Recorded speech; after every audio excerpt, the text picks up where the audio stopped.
আসসালামু আলাইকুম এভরিওয়ান, সবাই কেমন আছেন? আশা করি ভালো আছেন। তারপরও কেন জানি মনে হচ্ছে আপনারা মন থেকে ভালো নেই, কারণ বাংলাদেশে যেভাবে ঘূর্ণিঝড়ের দুর্যোগটা পড়েছে আসলে বলার মতো কিছু নেই। কারণ সারা বাংলাদেশে দেখা গেছে অনেক প্রকার ক্ষতি মুখে পড়তে হয়েছে। তো ঢাকা শহর যখন ডুবে গেছে তখনই মনে হচ্ছে যে অন্যান্য অঞ্চলগুলো কি পরিমাণে তলায় যেতে পারে। তো ঢাকা এবার হয়েছে দুবাই এবং সৌদি আরবের মতন যে দুর্যোগে তারা পড়েছিল। কিছুদিন আগে আমরা দেখতে পেয়েছিলাম দুবাই শহর ডুবে গেছিল, প্লাস তারপরে সৌদি আরবে এরকম একটা দুর্যোগ এসেছিল। তো আমরা ভেবেছিলাম হয়তো বাংলাদেশ এরকম দুর্যোগ আসবে না, কিন্তু বাংলাদেশ সবশেষে ঠাঁই পায় নাই। তো আজকে আমি বেরিয়েছি বাইক নিয়ে, কারণ বাইক যদি না নিয়ে বের হই তাহলে বিপদ, কারণ রাস্তায় ঠিক মতন গাড়ি পাওয়া যাচ্ছে না, পাওয়া গেলে অনেক ভাড়ার হাসিলে পড়তে হচ্ছে। তারপরে দেখা গেছে যে গাড়ি না হলে যদি আমরা হেঁটে যাই তারপর অনেকটা পথ পানি পাড়ি দিতে হচ্ছে। তাই ভাবলাম গাড়িটা নিয়েই বের হই। তো গাড়ি নিয়ে যখন বের হলাম তখন পড়তে হলো আমাকে খুব একটা দুর্যোগের মুখে, যা আমি আগে আসলে কল্পনা করতে পারি নাই। কারণ গতকালকে যে পরিমাণে পানি ছিল আমি ভেবেছিলাম আজকে হয়তো তার তুলনায় কম থাকবে, কিন্তু এটা ভুল ধারণা। এখনো ঢাকা শহরের অনেকটা জায়গায় জুড়েই পানিতে তলিয়ে আছে। তো আজকে যারা বাইক নিয়ে বের হবেন বা গাড়ি নিয়ে বের হবেন খুবই সাবধানতা থাকবেন, কারণ রাস্তার মাঝখানে অনেক জায়গায় ভাঙাচোরা থাকতে পারে। আমরা হয়তো এটা দেখতে পাচ্ছি না, কিন্তু এই নিয়ে আমাদের পথ চলতে হচ্ছে খুবই কষ্টের মধ্যে দিয়ে।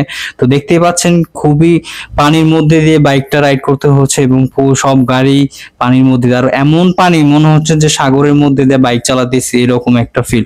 দেখতে পাচ্ছেন বাসগুলো অনেক কষ্ট করে যাচ্ছে আর কি। তো এর মধ্যে অনেকেই দুর্ভিক্ষে পড়তেছে যাত্রীগুলা, আর সবচাইতে বেশি ঝামেলায় পড়তেছে দরিদ্র মানুষগুলা, যারা রাস্তার পাশে থাকতো। এই বৃষ্টির কারণে তাদের থাকাটা অনেকটাই কষ্টকর হয়েছে।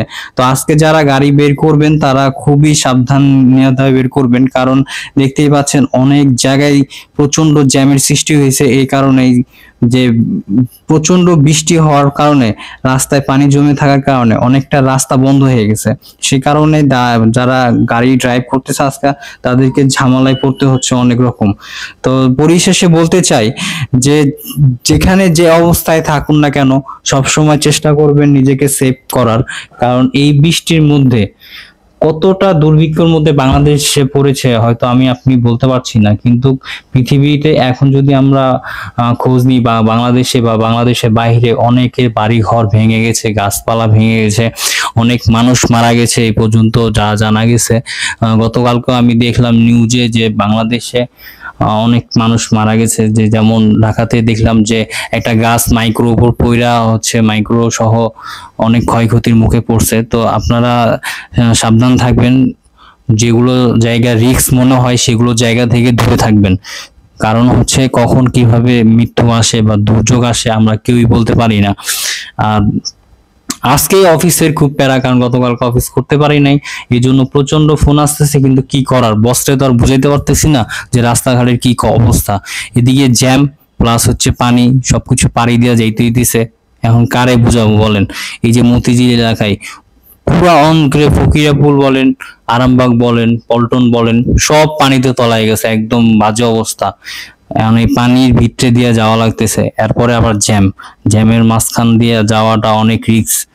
কারণ হচ্ছে কি করবে সবাই, এখন অফিসে তো যাইতে হবে যতই ঝড় বৃষ্টি হোক না কেন, এখন অফিস তো আর কাউরে ছাড় দিবে না।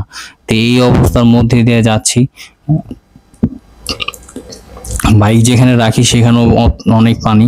তারপরও এখন অনেকটাই বৃষ্টি কম, আকাশে ওরকম মেঘ নেই, তারপরও ঘূর্ণিঝড়ের আতঙ্ক এখনো মনের মধ্যে কাজ করতেছে, কারণ কখন জানি চলে আসে। আর এই ঘূর্ণিঝড়টা অনেক ভয়ানক একটা ঝড় এই পর্যন্ত জানা গেছে।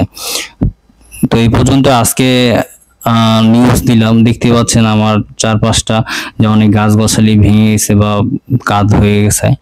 তো যাই হোক, যেখানে যে অবস্থায় থাকুন না কেন সবাই ভালো থাকেন, সুস্থ থাকেন। আর আমার এই ভিডিওটি দেখার জন্য আপনাদের ধন্যবাদ, এবং যারা আমার পেজে নতুন জয়েন করেছেন তারা ফলো দিয়ে পাশে থাকুন।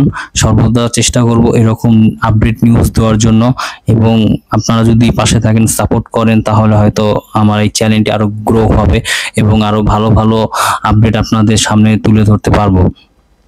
তো ডানে বামে সব দিকেই জ্যাম, তারপরেও কিছু করার নেই, এই রাস্তার কাজ চলতেছে তার মধ্যে। তো সবকিছু মিলিয়ে আসলে একটা দুর্ভিক্ষের এবং ঝামেলার মধ্যে পড়তে হচ্ছে ঢাকাতে থাকা মানুষজন। এবং ঢাকার বাইরে কি অবস্থা এখনো ফুল তথ্য নিতে পারি নাই, কারণ ঢাকার বাইরে এখনো যাইতে পারি নাই। তবে আমাদের যাওয়া উচিত এবং যেসব অসহায় মানুষ তাদেরকে সহায়তা করার। ইত্তেফাক মোড়ের অবস্থাও দেখছেন, একদম এখানে প্রচন্ড কাজ চলতেছে, গাড়ি একদম এই দিয়ে গুলিস্তান থেকে আসে, তারপর মনে করেন যে সাইদাবাদের গাড়ি, সবকিছু মিলে একটা বাজে কন্ডিশন ভাই, কিচ্ছু করার নাই। আর যে যার মতো পারতেছে ঢুকাই দিতেছে। একটু যদি ফাঁকা জায়গা দেয় তাও ভালো লাগে। যেখান থেকে আসুন না কেন আজকে একটু মাথায় রাখবেন যে বাইক নিয়ে হোক আর যে কোনো গাড়ি নিয়ে হোক আপনাকে একটু ঝামেলা পোহাতে হবে, এরকম টাইম নিয়ে বের হবেন। কারণ হচ্ছে রাস্তায় থাকলে এই টাইম ম্যানেজ করা খুবই কঠিন, বিশেষ করে ঢাকা শহরে যারা থাকে। আসলে আমরা 1 ঘন্টা টাইম থাকলে দেখা গেছে যে অনেক সময় 1.5 ঘন্টা 2 ঘন্টাও লেগে যায়। তো যাই হোক, পরিশেষে সবাইকে বলবো যে আপনারা ভালো থাকেন, সুস্থ থাকেন, এই কামনা রেখে আমি আজকে ভিডিওটি রাখতেছি। ধন্যবাদ সবাইকে। আল্লাহ হাফেজ, আসসালামু আলাইকুম।